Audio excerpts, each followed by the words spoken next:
Bog ekipa, došli smo do broja 12. Metoda samocoachinga 12 od 23 O.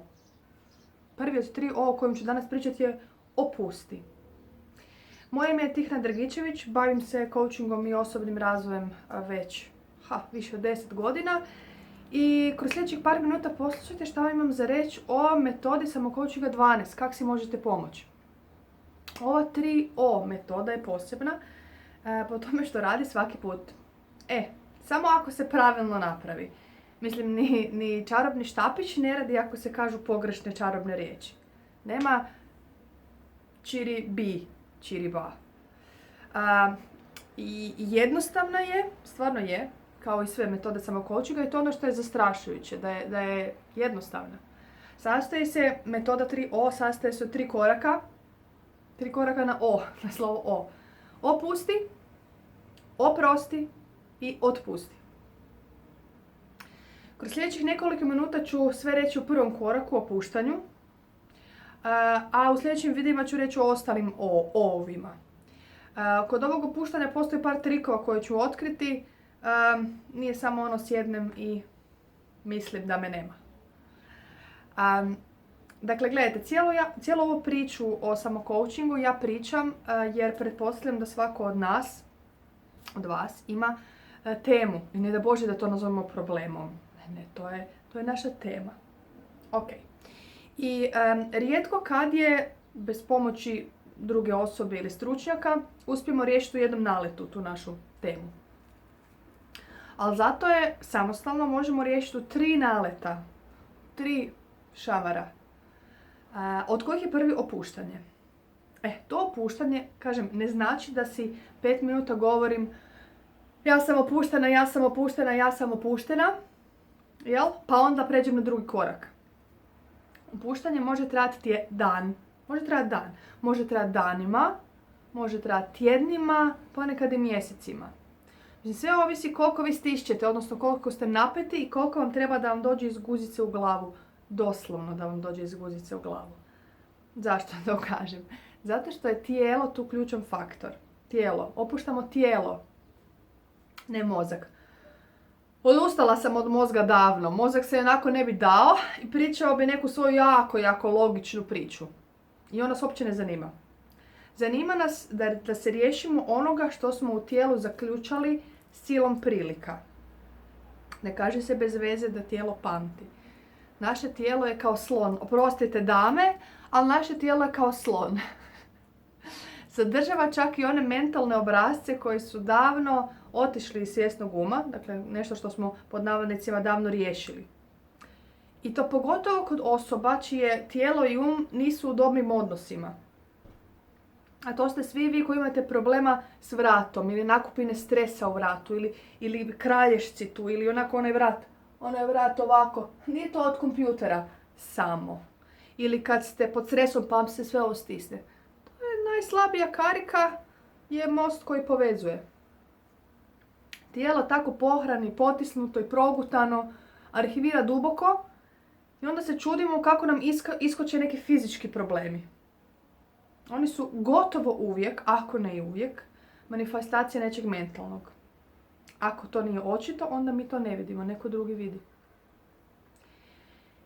I mi, s obzirom da sami jako teško možemo raditi direktno na problemu pod navodnicima, onda ono što mi sami kroz samocoaching možemo je raditi prečicima.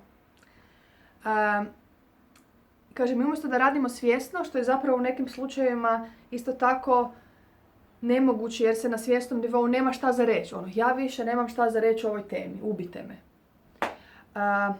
Idemo drugim putem. Idemo suptilno, da racionalni um ne skuži i ne postroži kontrolu. Idemo sve dok ne dođemo do nečega kad stvari počnu izlaziti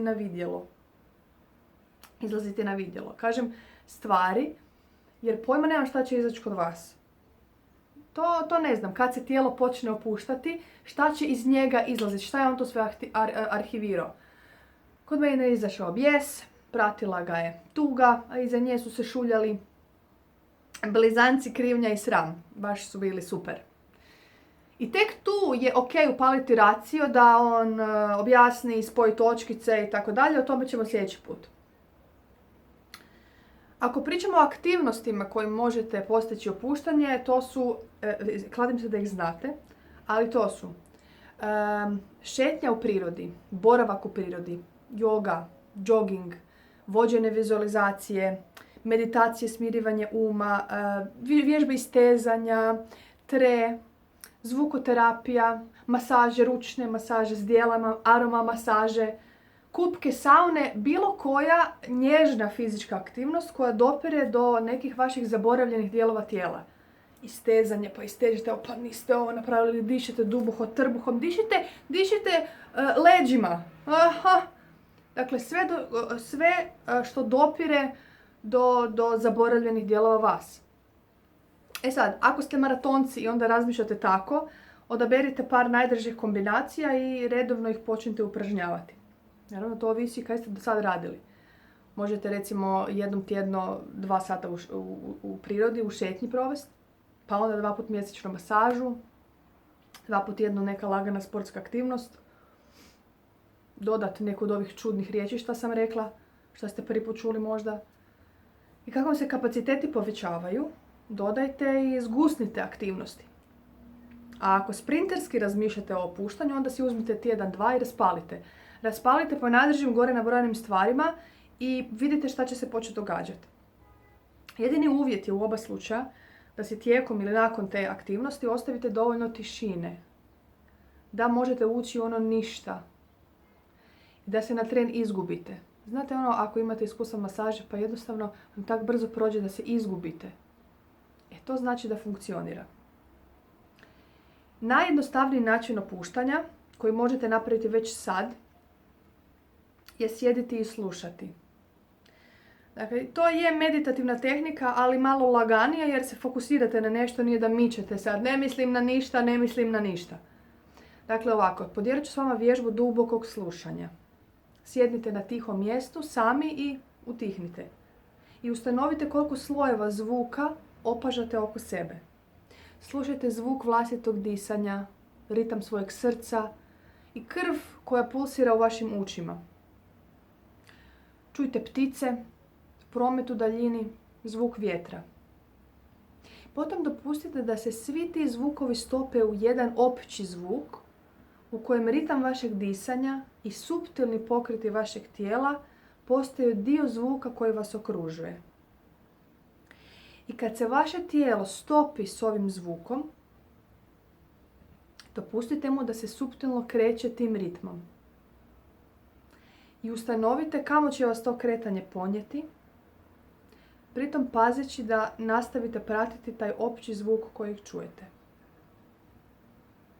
Idealno vrijeme za raditi ovu aktivnost, ako ne sad i ovdje, je vani